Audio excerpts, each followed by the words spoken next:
That funky slide guitar music that comes on every Monday through Friday live 5 on the Evil FB Network YouTube. Check us out, subscribe, type in iNewsWire, Roy Blecker. See my nice smiling shining face. Of course, we'll join the Mighty Met 1490 AM at the bottom of the hour, and we should have Susan Shelley on from Howard Jarvis Taxpayers Association and the whole flap that was going on over there. Hopefully we'll put that all to rest.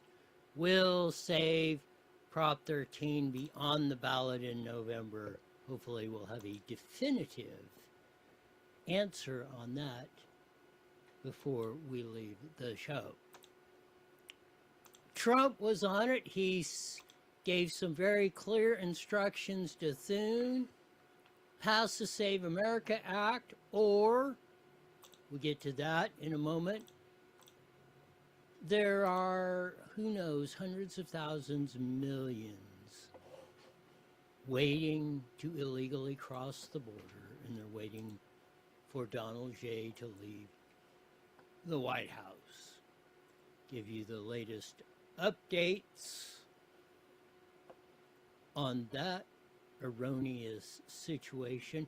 Maybe get some of the local stuff. It's exploding all over the Inland Empire, Southern California, and California. Schools, school districts, cities, counties, the state are going broke. The evidence just keeps piling up. And the main thing that we're dealing with it now and not probably 5 years ago is because of the COVID con funds. Well, now they're running out of those. They've shaken that tree till it's died. We'll have some more on that and much, much more.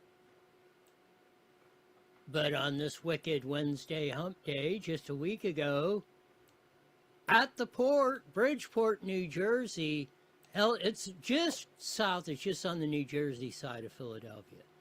It got about a 3/8 mile high banked track. I mean, it's a really, produces some good racing there in Bridgeport, New Jersey. USAC Nationals were on their Eastern Storm Tour a week ago.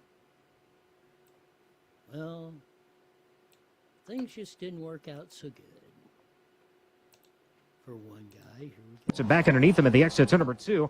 Overall, on his season up and down the Mid-Atlantic, he's gone into A-main competition 5 times and gets upside down over turns 3 and 4, hard into the wall, into the fence.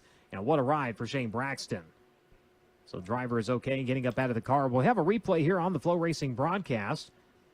And again, made her through lap number 1, working lap number 2. Got her in just a little bit too hot at turn number 3. Yes, he did. Got her in a little too hot. Shane Braxton was one of the locals that runs their USAC local series around there, that towed up there to run that, and he had a early evening out for that.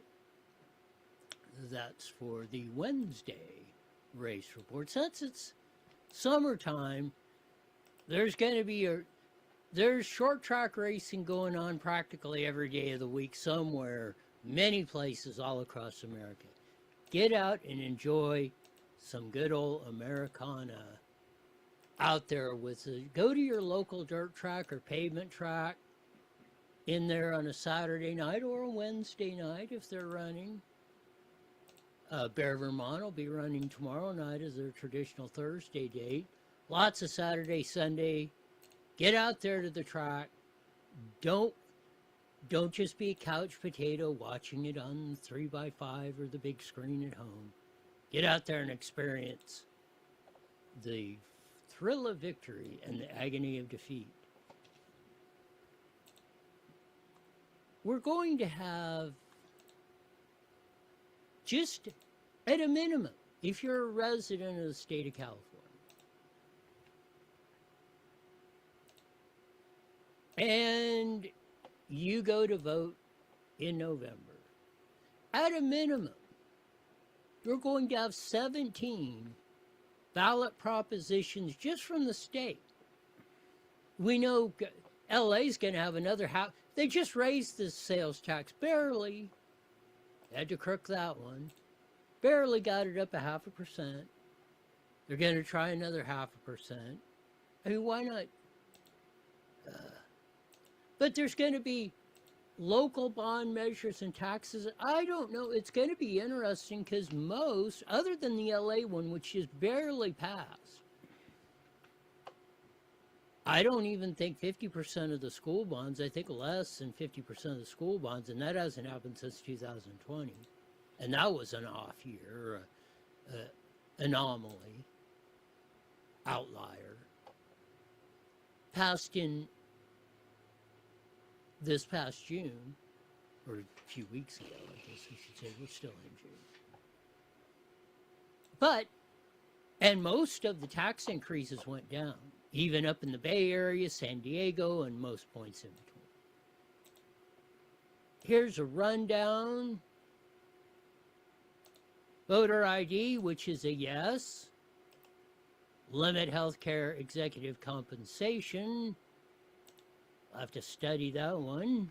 Require community health clinics to spend 90% of revenue on program services.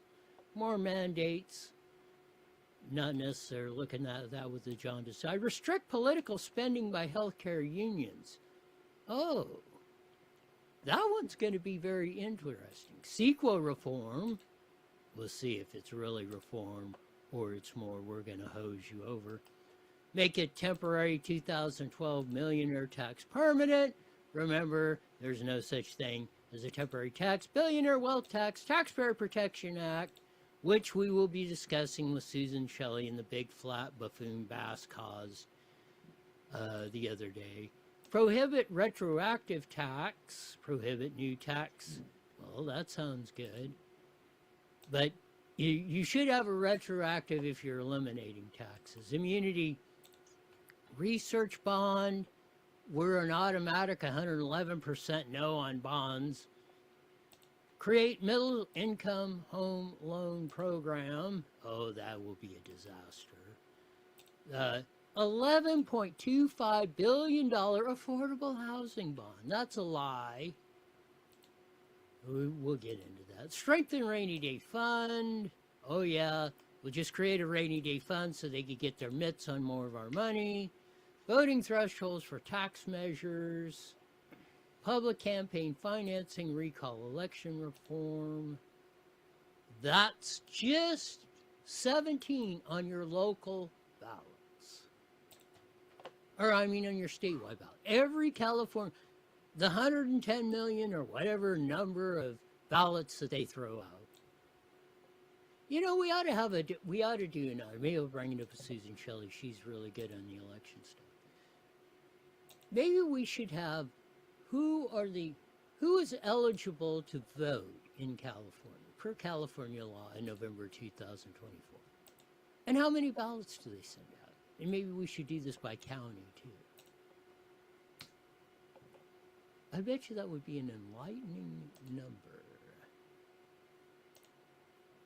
We'll get into this. The Trump putting down the mandate to the Senate Republicans, either get the voter ID passed nationally, or you ain't getting nothing. No bills are going to be signed. Zips out of nothing. And some of the flap that went on with that. Of course, Susan Shelley hopefully will clear up the flap on the Save Prop 13 Act, which I know a lot of you have signed, worked for, got signatures for, out there to get it on the ballot. We finally cracked the new way of doing it with all the new technology. We'll get into this and much, much more on today's show. Yes, we will. It's sometimes amazing. Some of the flop that goes on between our local, yokel politicians and those in the District of Criminals. Politics is a very, let's say, it's a blood sport. This just in. So, Mike Lee invited, he's a senator from Utah, and he's been the one that's pushing the Voter ID Act nationally. He invited President Trump to the Senate Republicans meeting today, the caucus meeting. That's where the 53 of them sit around and usually drink martinis, chase the hookers, maybe smoke a doobie. Well, in this, according to reports, Nick Sorter for one, just in, President Trump did not hold back. On the Senate Republicans in this meeting, Trump spent 90% of his lunch railing on rhinos, Murky Murkowski, the crude Cassidy, and the absolutely odious, maniacal Mitch McConnell per punch bowl. I don't like a few people, but that's okay. I think you know who they are, Trump said. Here he is walking out of the caucus meeting with the odious 53. Well, not all of them, but most of them. As we say, hopefully, here we go. I think we had a really great meeting, and we're very proud of the party. We like everybody really in the room. I don't like a few people, but that's okay. I think you know who they are. But I'll give you that information someday. But for the most part, we have a really well-unified party. And I said it very strongly. We have the hottest country anywhere in the world. We're the most powerful, we're the smartest, we're the most respected. 2 years ago, we were a laughingstock all over the world. We had a terrible group of people representing us. Every leader, I just left G7, every leader, and we had a lot of people in addition to G7, as you know, came. Everyone said, what we've done in a year and a half is a miracle. So, I think we know the top three. John Thune's got to be in that. He's not getting the job done. Mitch McConnell 2.0. I mean, from the other choices we had, I mean, Rick Scott would have been okay. I mean, why couldn't we get a Ron Johnson or a Mike Lee or a Rand Paul to lead the Senate? Why can't we just get rid of these? Trump should come up there and say, okay, which one do you want? We're going to put Rand, Ron Johnson, or Mike Lee. That's the three choices you got. Nobody else is on the ballot. This is what we're doing. JD needs to be in there. He's president of the Senate. Get this thing straightened out. Which it seemed like he did. And if Trump read them the Riot Act, which the crude Bill Cassidy got on his case, and that's been reported by Miss Now about this, that, and the other, but you're gone. CNC, Cronin, and Cassidy are done, finally. Finally, we got rid of two establishment Republicans in the primary. And that wasn't a large part of Trump's doing. Trump could have sabotaged Ken Paxton. If he would have endorsed Cornyn, it'd have been a hell of a fight.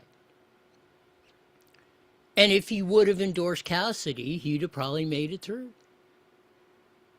But he came out strongly against Cassidy, finally endorsed Paxton, and he won big time. So again, I don't want to be a nattering nabob of negativism or trying to point out everything. And of course, there's things I've disagreed with Trump on. We need to start chopping the military budget and get it back down to a defense budget. It does not need to be $1 trillion, $1.5 trillion, and climbing. We need to get the deficit under control. We do need that. He is holding strong in the voter ID Act, saying, I'm going to veto the housing bill, which is a joke.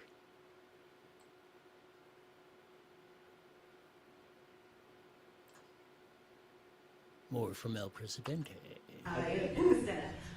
Would you be open to a compromise measure that had provisions of the SAVE Act into a reconciliation bill? Not really. No, the SAVE Act should be, there's no compromise. It's voter ID, it's proof of citizenship, and it's also the mail-in ballots.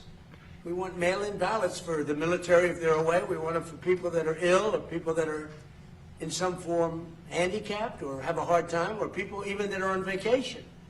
I'm open to that. But mail-in ballots, you have to vote because we have a lot of rigged elections. And would you veto? Trump is up. If there's anything he's ever been right on, this is it. The one, and maybe one of the, if it's not one, it's 1A in the most important issues, because if we don't have honest elections, as Stalin said, I don't care who votes, I just want to know who counts the votes. And we've been through all this. Mail-in ballots, 30 days to roll them in, and 30 days more to count, 60-day elections. That just opens the door wide open, blew the Lake Paris Dam all to smithereens. Paris is flooded. You're done. And then we added in men in women's sports as a no-no. No men in women's sports, and no transgender mutilization of our children. These are 99% issues. Why we're even discussing this? As he said, there are 98.7% issues, and the other 1%, 3 are lying.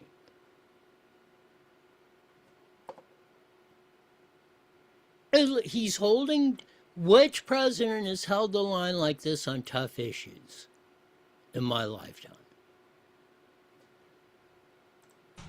And we have to do it. We have to protect. Look at what's gone on in Los Angeles and California. The vote still hasn't been counted. What's it, 2 weeks now? It still hasn't been counted. And I don't know Spencer Pratt, but I watched him and he was doing really nicely. All of a sudden he's out. And I said he was going to be out because he was doing well. And then a week later, they started saying, oh, he's starting to lose favor. He's starting to lose. I said, they just rigged the election. And they were going to do that with Steve Hilton. He's a good man. And I asked the U.S. attorney to go look at their votes. And as soon as I did that, they announced that Steve Hilton would be a finalist. So, you know, we have rigged elections. Now, in my case, I made it too big to rig. Remember the expression, too big to rig?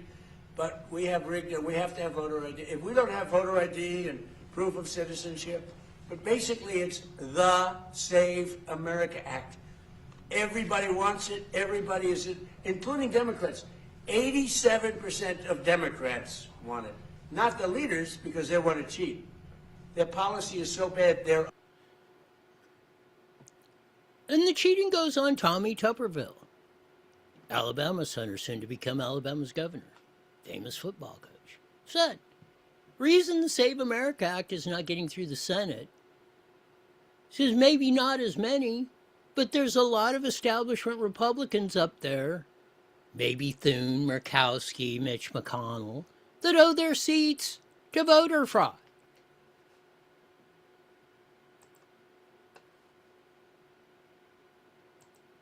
And as he mentioned, I'm almost positive he's referring to Bill Asaley, our U.S. attorney out here in California that Trump appointed. And look, the establishment does not want him in there. They've tried every which way to sued in the courts, tried to get him out of that position. When you see that happening, you can almost be 111% sure the right guy's in the job.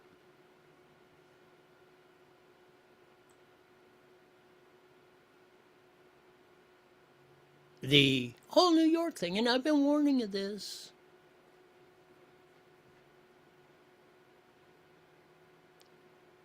You've got they're not Democratic Socialists of America. They're out and out totalitarian dictator thugs.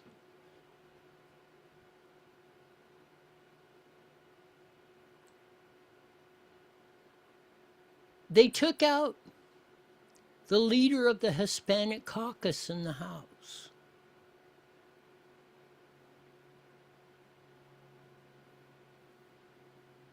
And put in there someone that says, abolish prisons, abolish ICE, abolish borders, defund the police. All deportations are wrong, including for violent criminals.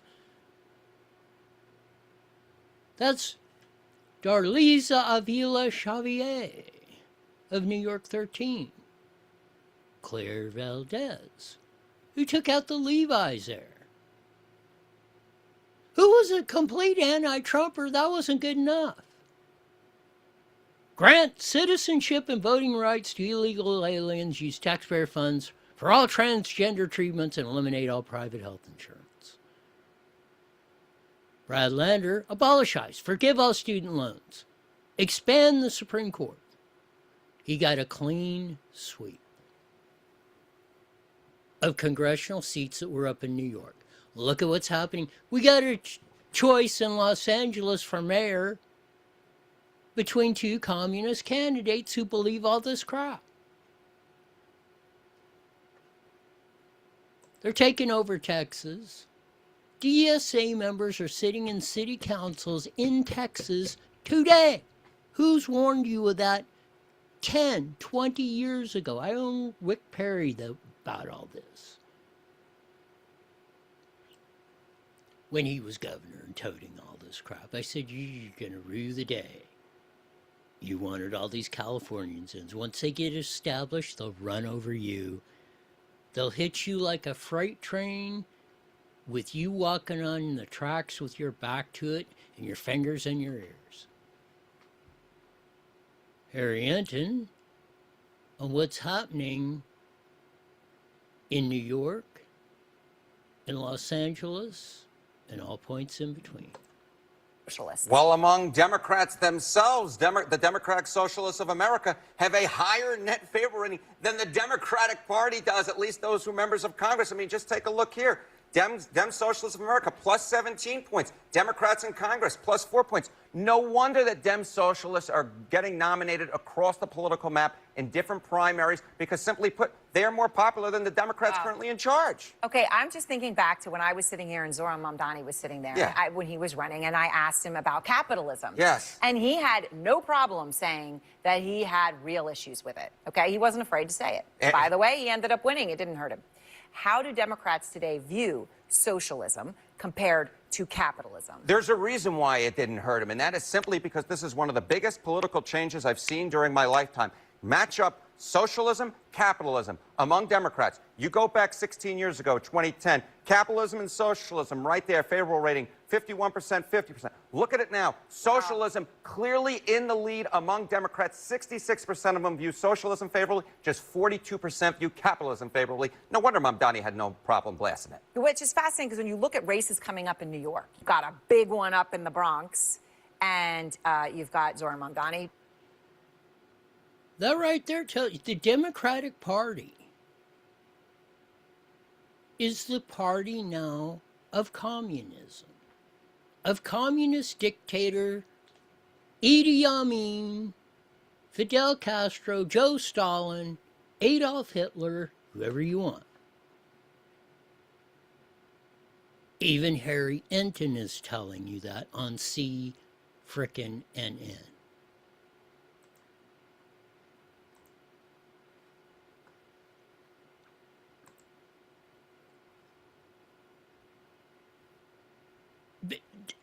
Either you get off your dead asses out there and start participating in the political process, or they are going to run you over.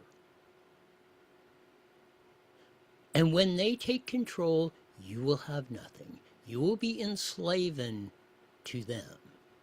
You will be ruled by the AOCs. You will be ruled by the Kamala Harrises, Karen Bass, Corey the Crook Jackson.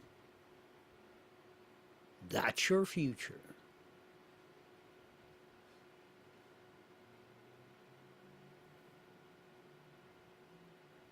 If you don't think that's enough, how many hundreds of thousands, millions are sitting in Mexico waiting for the day Donald Trump is out of office so they can invade our country? Que nos deberían de echar la mano, deberíamos de unirnos para votar a Trump. Cuando él salga, así todos vamos para arriba. ¿Por qué? We need to unite to get Trump out. Once he leaves, we will head north. Why not? No.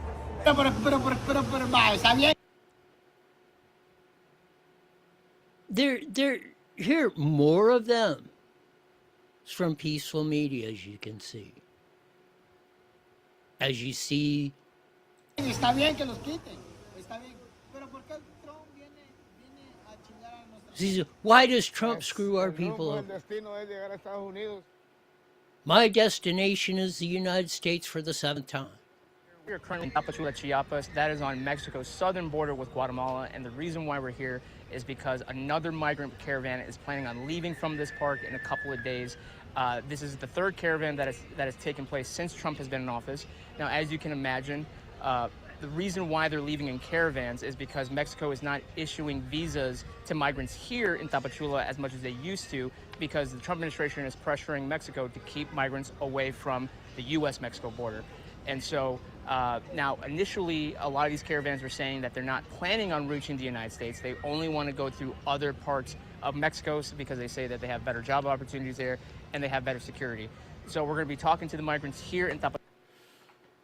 So they're already planning their next invasion of Mexico. And this is starting with the Mandamis, and this is what's happening here, what's happening in New York to California, and all points in between.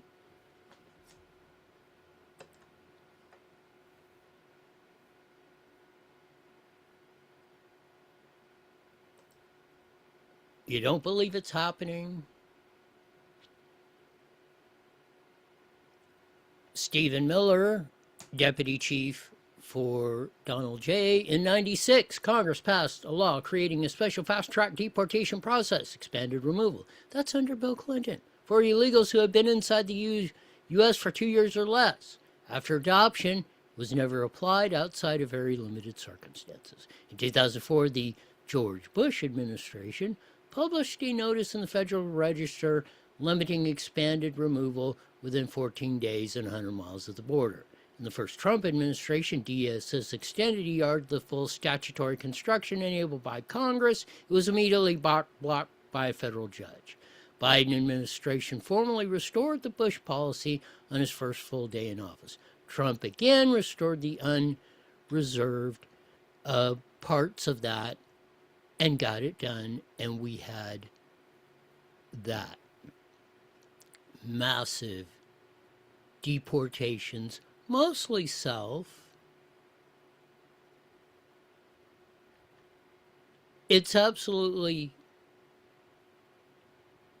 fantastic. As Trump gets a massive win in the U.S. Appeals Court that just allowed the Trump administration to expedite the removal of illegals from our country. So we'll see. I'm sure it's headed to the Supreme Court. We shall see how that works. And this is why illegal immigration does not work. This is why unfettered immigration cannot work in our current condition. Here's an explanation by the great Milton Friedman. Go. I have always been amused by a kind of a paradox. Suppose you go around and ask people, The United States, as you know, before 1914 had completely free immigration. Anybody could get on a boat and come to these shores, and if he landed on Ellis Island, he was an immigrant. Was that a good thing or a bad thing? You will find hardly a soul who will say it was a bad thing. Almost everybody will say it was a good thing. But then I suppose I say to the same people, but now what about today? Do you think we should have free immigration? Oh, no, they'll say, we couldn't possibly have free immigration today. Why, that would flood us with immigrants from India and God knows where. We'd be driven down to a bare subsistence level. What's the difference? How can people be so inconsistent? Why is it that free immigration was a good thing before 1914 and free immigration is a bad thing today? Well, there's a sense in which that answer is right. There's a sense in which free immigration, in the same sense as we had it before 1914, is not possible today. Why not? Because it is one thing to have free immigration to jobs. It is another thing to have free immigration to welfare. And you cannot have both. If you have a welfare state, if you have a state in which every resident is promised certain minimum level of income or a minimum level of subsistence, regardless of whether he works or not, produces it or not, well, then it really is an impossible thing. If you have free immigration in the way in which we had it before 1914, everybody benefited. The people who were here benefited. The people who came benefited. Because nobody would come unless he or his family thought he would do better here than he would elsewhere. And the new immigrants provided additional resources, provided additional possibilities for the people already here. So everybody could mutually benefit. Immigration is beneficial if there is no welfare state. If you have a welfare state, it will destroy your society. Simple as that. You cannot beat the free market. Prior to 1914, there was not a welfare state. So you had to figure, if you got here, you had to figure out how to survive on your own. While you went through the process to become a legal immigrant, and you were not given anything other than the permission to seek citizenship in the United States if you followed our rules.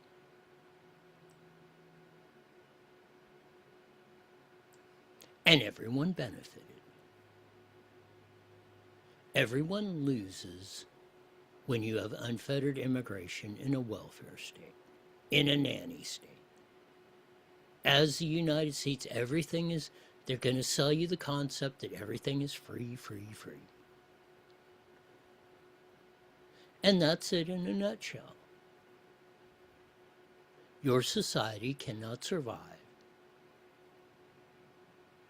with unfettered immigration in a welfare state.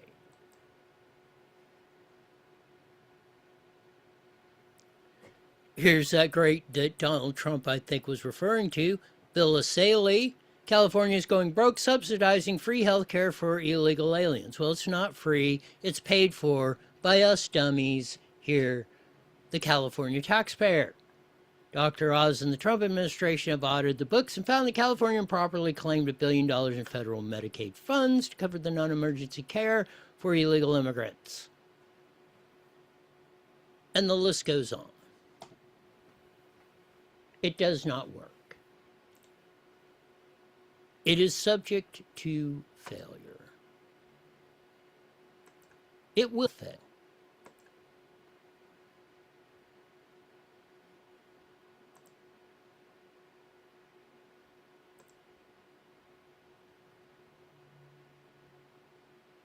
It's going to be a really, really, really raucous ride.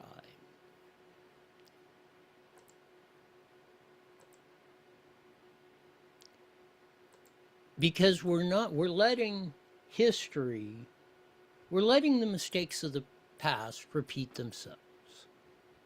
And we're doing it to ourselves.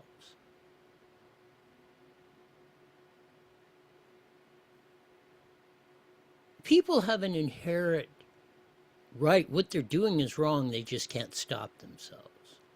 You see it in the polling. If you ask people, are talking about, I don't want taxes raised. I think they're throwing the money away. But then they want this program and that. If you want to eliminate this program or that program, or a Madami comes in and says everything, we're going to put a chicken in every pot, and everybody goes, yeah, we'll vote for that. Or Gavin Newsom tells you that, or Joe Biden. Look at the immigration. Chuck Schumer, Bernie Sanders, Joe Biden. Whereas anti-immigration and agreeing with what Milton Friedman said, and Bill Clinton put in the policies to deport them. Remember, Hillary said the same thing, even when she was running for president in 2008.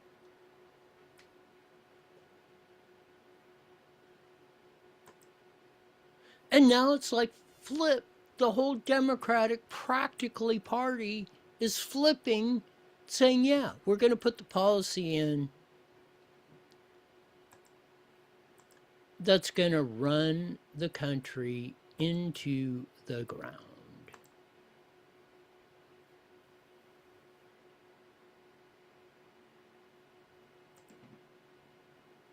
And this is what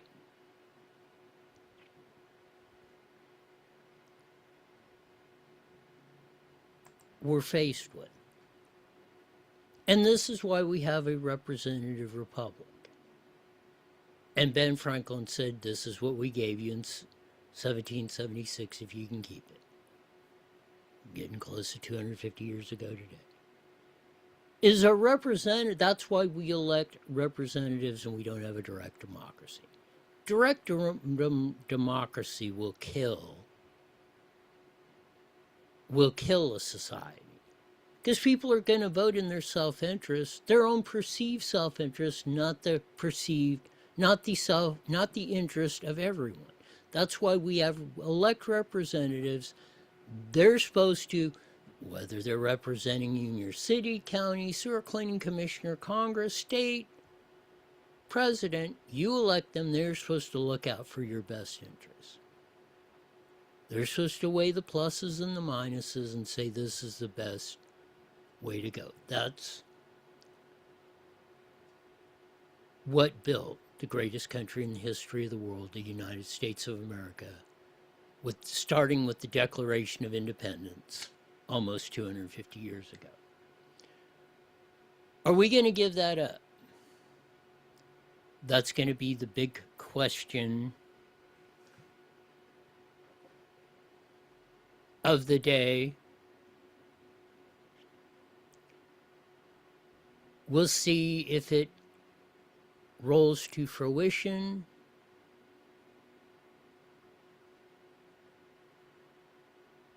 It's possible that we still got enough backbone and sharps to keep it. I'm not rolling the possibility we don't. But we're seeing the lines clearly drawn. As clear as they've ever been. Which fork in the road are we going to take? 50 seconds till we start. Susan's on the line. Oh, so we're going to get a hopefully definitive answer on the madness that broke out on the Save Prop 13 Act that came out over the weekend. I mean, how can it get more absurd than what we've been going through the last 24 or so hours on this? Hopefully we'll get that all cleared up when Susan Shelley comes on and we join the Mighty Met KMET. This is a great thing of having the principals involved in the situation.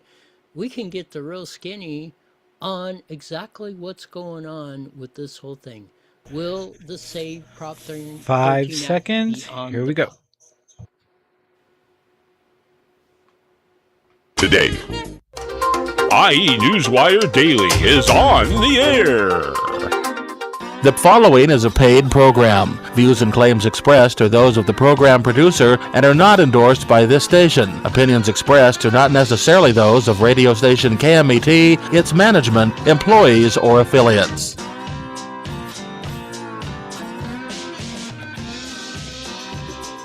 There's that funky slide guitar music that comes on every Monday through Friday, live at 5:30 on the Mighty Met 1490 AM, broadcasting all over the Inland Empire and the aforementioned AM band, joining your vast video audience in the Evil FB Network, YouTube. Check us out, subscribe, type in iNewsWire. Roy Blickert, you'll see my nice, smiling, shining face. On that, we covered a lot of stuff. Trump said, hey, you don't pass voter ID, I ain't signing nothing. Had a heated exchange with the Republican senators. He basically said, get off your rear end, get what the people want done, let's get with it. Unfettered immigration, as Milton Friedman said, and recorded history has proved, does not work in a welfare state. Which way are we going? Because we're running to a full-blown communist deal, which is going on in New York, Los Angeles, and all points in between if we don't shut it off. But, as we usually do on a Wednesday, we have the famed editorial writer columnist for the Press Enterprise, San Bernardino Sun, Inland Daily Bulletin, Redlands Daily Facts, more important to me, Vice President of Howard Jarvis Taxpayers Association, Susan Shelley. Welcome to iNewsWire with Roy. Thank you, Roy. Great to be with you. So, Buffoon Bass comes on my screen. She says, oh, the Howard Jarvis, we're cutting a deal with HJTA. The Save Prop 13 Act is not going to be on the ballot. So first thing I do is check the calendar and make sure, and it's not April 1st. He's Colin Nolan, longtime reporter on KNBC, out here, political reporters with her. And I'm thinking, well, I'm checking to see, is Colin Nolan writing for the Babylon Bee or something? No, that's not the case. Something's going completely haywire here. I cannot believe that these words are even coming out of her mouth. First, we're going to run a clip from the great KCRA3 reporter Ashley Zavala, who had the president of Howard Jarvis Taxpayers Association, John Copal, on. We'll run that. That'll be about a minute, and then we'll come back with Susan, and hopefully we'll get this all straightened out so everybody ain't in a panic. Here we go. This act stems from a series of court decisions that the HJTA felt undermined California's nearly 50-year-old property tax law known as Proposition 13. Lawmakers and the governor tried to get Copal and the HJTA to take this off the ballot, offering to change state law on real estate transfer taxes. Copal says he and the group are not backing down and had this message for voters. Yeah, I think our message is extraordinarily simple. Makes it harder to raise taxes. That's it. Makes it harder to raise taxes at the local level. And if you want to elaborate, we could say makes it harder to raise taxes at the local level by closing 2 loopholes in Prop 13. Very simple, straightforward message. And right now in this moment of taxation, both at the state and local level, how do you imagine, the pressure from lawmakers to try to negotiate with you and the supporters of your measure, do you feel like the pressure is certainly on because people are likely going to want to side with you? I think so. I think one of the things we do is for any local community, we just say, if they're pushing back and saying our initiative is too draconian, look at their budget 5 years ago and look at their budget today, and then ask the question, where is that money going? You have gotten local government revenues and state government revenue is increasing at rates much faster than population inflation. And it's coming in. California is a tax-producing machine.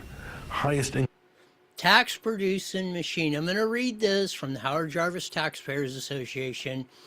Howard Jarvis Taxpayers Association refuses to bow to political pressure to remove Local Taxpayer Protection Act to save Prop 13 from the November ballot. Say this is so, Susan Shelley. It is so. We will not remove the initiative from the November ballot. We will not remove it.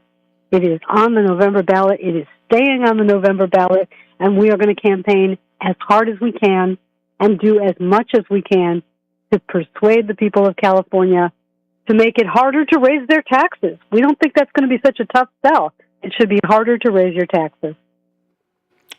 I've been around the political game for parts of 7 decades. How I read this, if Gavin Newsom is putting the lean on John and HJTA to get this off the ballot, Karen Bass is trying to move that forward with her little comments the other day. They must have some very bad polling that the Say Prop 13 Act is probably, even with their voting fraud, is probably going to pass by 111%. What say you, Susan? I think that's a very good call. They probably are terrified that it's going to pass because people are paying too much in taxes, and we are going to restore Prop 13. This language is already in Prop 13. It's already in the state constitution, but the courts have interpreted the meaning out of it.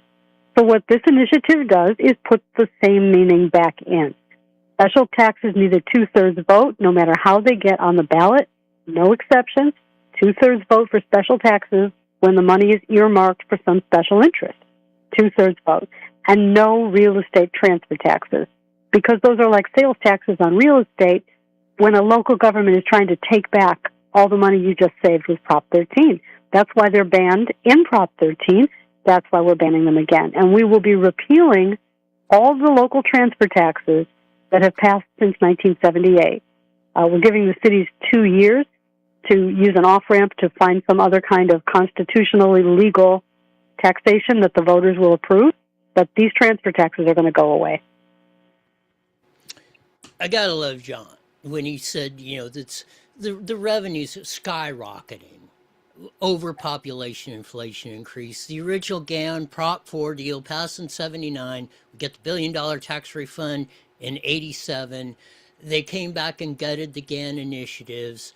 I get to, once a year, at Moreno Valley City Council, they have to put it on the budget about the GAN stuff, and I get to do my little rendition about that, and plus today. If the GAN spending caps were in place today, originally, we would be getting a third of that, almost $117 billion tax refund would be proffered back to the citizens of California. Can you imagine if everybody, that's $3,900 per household in California. Can you imagine what would happen in California if everybody was sent a check back for $3,900, Susan Shelley?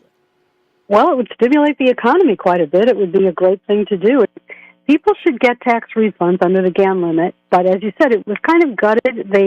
The teachers' union did not want to see any public tax money go back to the taxpayers, and so they wrote Prop 98 the very next year. And then in the next election cycle, the transportation unions said, our gas tax money, well, that shouldn't count either. And so they changed all the math. It was very hard. And it looked like the GAN limit would never be passed again. But then we got all that COVID relief money, and we were banging up against the GAN limit. And there should have been a tax refund in, 2021, I think. But what the governor decided to do was not call it a tax refund. He decided to call it a stimulus check. And he sent out a middle-class tax refund to the people that he selected to receive it based on their income, based on their likelihood of voting for him. And he put his name, of course, on it and made it look like he was doing everyone a big favor and never admitted that they had just gone over the GAN limit. But the Legislative Analyst's Office was warning about it. It's all apparently in how you do the math, and it's a little bit flexible. So it's difficult to figure that out. That reminds me of the old Mark Twain quote, figures never lie, but liars figure. And we get bombarded with this at every day. And I'm sure, I'm sure Gavin Newsom was on the phone to John Coppell saying, hey, what deal can we make to get this off the ballot? Well, I would never say never. If Gavin Newsom offered us a better deal and the legislature passed it before the deadline tomorrow at 5 o'clock, of that, okay, we'll take that. If you're going to give us a better deal than what we have already, like saying, how about we'll just 2/3 on any tax increase for anything at any level in the state of California. We'll give you that if you take this one off. I think you would take that deal. But that's about the only one I could see, Susan Shelley. Exactly. If they were offering something that was good for taxpayers, then it would make sense to let the legislature pass it with a 2/3 vote by each house, put it on the ballot as a constitution. We would aim for that instead. But that's not what was happening. What was happening is they were offering the taxpayers nothing. And they were trying to get the taxpayers to cave into pressure by saying things like, you'll never have lunch in this town again. Well, you know what? We never had lunch in this town before. They've done nothing for taxpayers. They've done nothing for the people of California except just abuse them and take their money. And so they're going to, we'll be good, but we're not taking it off the ballot. 111%. And again, I mean, I don't know if they're so arrogant. They become so arrogant, and they've been in power so long on the kook left, the communists, the dictators. They think they can talk their way into or out of anything on there, or people are just going to believe it. Hopefully, most people, or let's just say 50% plus one of Californians, are finally starting to wake up, and hopefully things like this will make them see. I think this is going to be a extreme battle on the ballot. Just had a release, I read it from Shirley Weber. There's going to be 17 propositions on everybody's ballot in the state of California. Plus, like in LA, there's going to be even more tax increases after the last one they just barely snuck through. It's going to be an exciting election season, I believe, Susan. Oh, well, there still could be some negotiations to come on some of the other ballot measures. We'll see about the billionaire's tax and two other measures that would undercut the billionaire's tax that just qualified. So those three might be pulled. Maybe not. Maybe they'll all be on. And then there's a CEQA reform that the California Chamber of Commerce put on the ballot. I don't know if they're negotiating. I haven't heard anything. Or something else that would persuade them to take it off the ballot. But we're not being taken off the ballot. We will be there. The Local Taxpayer Protection Act, the stay of Proposition 13, which will have a prop number, I think before July 3rd. Maybe it'll have a prop number on Friday. Maybe as early as Friday we'll have a proposition number. And then we can start saying yes on prop something. And we don't have to say all those syllables of the Local Taxpayer Protection Act to stay of Proposition 13, but that's what it's going to be. I'm sure, I'm almost positive they're not going to give it Prop 13 again. That would be too apropos to do that or that. But it is, and I mean, we're really going to have to band together on this one, because there's along with this and the Voter ID Act and other ones, there's going to be, obviously we know the city of LA is going to put another 0.5 cent or try to put another 0.5 cent sales tax in. Would this, of the one they just did, or let's just say they passed this one that they're proposing in November, and we passed the SAVE Prop 13 Act, would that make those taxes unconstitutional, or how do you know how that would work? Yes, it's a little bit tricky. The sales taxes that have been passed, let's explain what these are. These are the upland taxes that are squeezing through without a 2/3 vote. And they're doing that because a citizens' initiative put them on the ballot instead of a vote of the city council. That's the court decision that we think is a loophole. So the one in Los Angeles is the firefighters union doing a citizens' initiative to increase their own budget. It's really a government thing, but it's a so-called citizens' initiative. And that is a 0.5 cent sales tax. Now, our measure does not reverse any of the upland 0.5 cent sales taxes. So those would stay. However, any property-related tax, like a parcel tax, which would be a special tax that was put on the ballot by a citizens' initiative and was passed with less than a 2/3 vote, those would be repealed in 2 years. And all the real estate transfer taxes that are higher than 0.1 would be repealed. So the Measure ULA mansion tax, a transfer tax in Santa Monica. I think there's one in Culver City. They would all go away in 2 years under our measure. But the sales taxes would not. Okay, so we got that clarified, so we know where we're dealing with, or what's going to happen in the future when the Save Prop 13 Act passes. Switching gears a little bit, get into your columns of the week. 1, in California politics, extortion comes with a tax deduction. Susan Shelley. Well, I was looking into these charges against Gavin Newsom, these potential charges, because he and his wife are under investigation. And, of course, if you look at the behested payments, as we have many times, you see that he's asking people for money, and it's sometimes going to these rather unconventional charities. So the California Fire Foundation is one, and you're supposed to report these things within, I think, 30 days. If it's $5,000 or more from a single source during one calendar year. Well, he raised $5.5 million for the California Fire Foundation and just didn't report it. This was after the January 2025 wildfires. He just didn't report the behested payments. Giant payments. BlackRock gave $500,000. Kaiser gave $100,000. Huge six-figure payments from all of these different special interests with business before the state. And even though Newsom is well aware that he has to file reports of these behested payments, he just didn't. And so eventually he filed them, maybe in September. They were due in March, and he filed them in September. And the FPPC fined him $31,000 over this $5.5 million unreported, essentially extortion racket.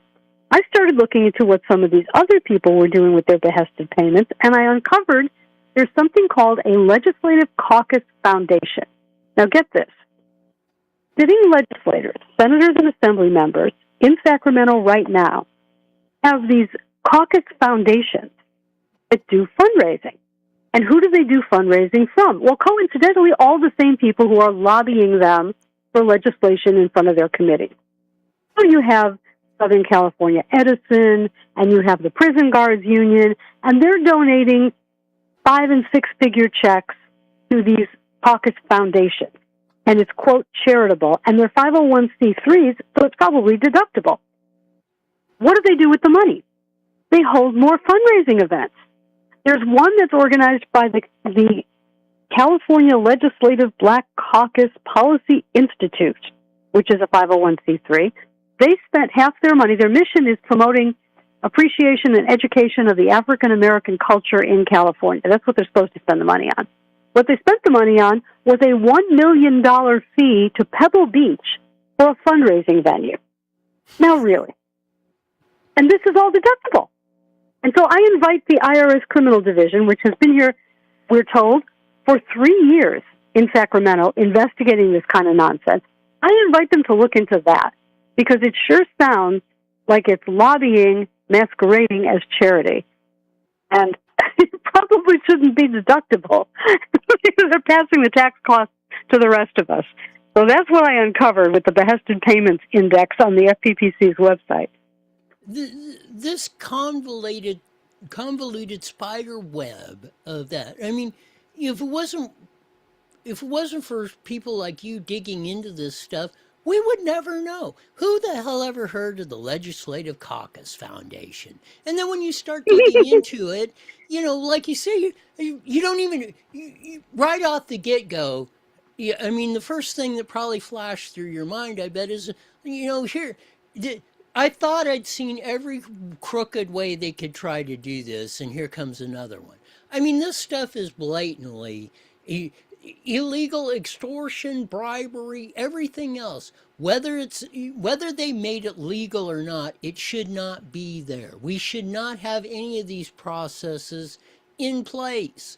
Zero. Exactly. All this stuff is crooked. I mean, it's like, you know, this is what I've said, these non-government organizations are nonprofits. Well, okay, you send it over to Jenny Pooh Wifey's one, and then she hires the for-profit company that then now you have no idea, or unless you're a prosecutor like Bill Saylor or something, and then it takes you 6 years to try and figure out what the hell's going on, and then by that time the statute of limitations is run out, and all the benefactors walk away with a big grin and full pockets. Susan Shelley.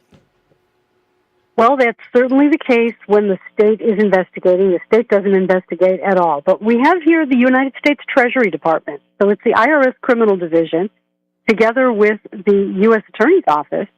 So they have all the resources of the federal government to see the wire transfers and the bank accounts and all the money moving around. Once you know where the money is moving around out of these nonprofits, you can probably build a case that people are using them for personal benefit, and that's illegal. So it's a form of tax fraud. They could lose their nonprofit status. They could wind up in jail. It could be very serious. It could take years for them to find it all, but they've already been at it for 3 years, which is kind of interesting. And the investigation into Newsom, remember, was revealed by Newsom. So he was trying to get ahead of an announcement by the government. He wanted to frame it his way and not have Bill O'Reilly frame it. So he did. He did a 4-minute video blaming Trump, and his wife also made statements blaming Trump. So they were being defensive.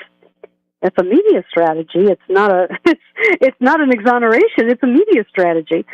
They were being defensive to try to get ahead of what must be a really big announcement coming up, and who knows how soon. Probably very soon. Your other column, Los Angeles County's War on Private Property Rights, Susan Shelley. Well, imagine you own an apartment building and you want to sell it, and all of a sudden the county says to you, well, you can't sell it because community groups have the right of first refusal to buy it from you, and they need time to get their act together and prepare the money and make an offer. So you'll just have to wait. That's what the County of Los Angeles is about to do to apartment owners in the unincorporated county area. It affects probably not so many, but of all of the rental units, there's probably 31,000 rental units spread over multiple buildings that will be subject to this. But if the idea catches on in California, then no one will want to invest in apartments because you won't be able to sell them to the buyer of your choice at the time of your choosing. You will get tangled up in this community opportunity to purchase program. And what that means is they're going to monitor real estate listings. They're going to halt all negotiations for private sales, and they're going to allow these nonprofit organizations, community land trusts, whatever, to make a public offer to help the tenants own their own building. And this is just such a violation of property rights. You know, you can go back to the 14th Amendment after the Civil War, and the basic property rights that were being extended to the freed slaves included the right to buy and sell and lease and convey property. And here's the County of Los Angeles jumping in on that and saying, well, yes, you have that right, but not until we give you permission after all of our friends have an opportunity to make an offer. It's just awful what's going on in this state. Got about a minute left. Now more than ever, tell them why they should join Howard Jarvis Taxpayers Association. Now more than ever, you want to be a member and support this great organization, because I have to tell you, every special interest in Sacramento is going to be attacking us all the way to November for trying to protect taxpayers, and we need your support. Go to hjta.org, hjta.org, become a member for just $15 a year, and support this great organization. Help the campaign. We are going to make it harder to raise your taxes, and that is a fight we need to have. Welcome aboard to the Howard Jarvis Taxpayers Association. Thanks for being on, Susan. We'll do it again next week. Thanks so much, Roy. Susan Shelley, Vice President of Howard Jarvis Taxpayers Association and columnist extraordinaire for the Southern California News Group. Well, we can put that to rest, and I'm sure we're not going to get a better deal than what's already on the table with the Save Prop 13 Act. So, onward and upward on with the fight. That becomes official tomorrow. I'm real curious about the CEQA deal that the Chamber of Commerce has put out. I haven't really delved into that, and we'll see. I mean, obviously, we'll see if it makes it, if it's going to be officially on the ballot. We'll dig into that, and limiting some unions' contributions. They should all, everybody. No, the only campaign finance reform, only individuals, only United States citizens over the age of 18 can make political contributions only in their own name, no businesses, no PACs, no nothing, and it's all reported within 24, 48 hours, which is very possible today, or 72 hours, maybe, whatever. They work out the details. Let's get it done. Save America Act. 47 standing strong with us on the voter ID. Howard Jarvis Taxpayers Association is standing up, trying to keep them from confiscating every dollar we have in California and every piece of property that we have in California. So we do have some good news to report coming in, because we know there's always a barrage of negative news, because negativism sells much more than that. Nothing, let's put it this way, it grabs your attention quicker than that.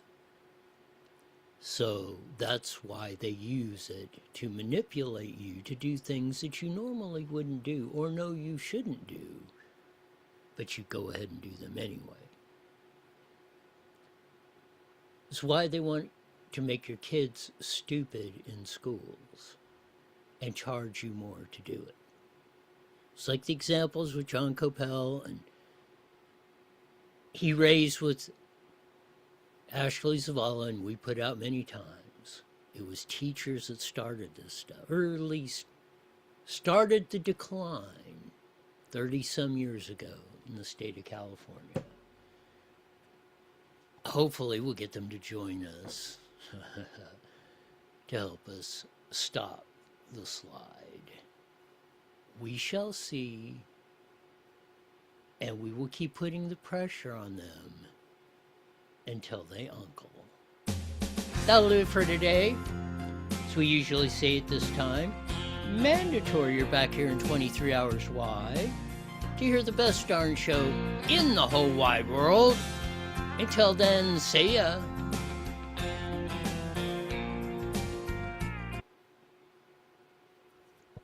All right. Have a great night. You got it.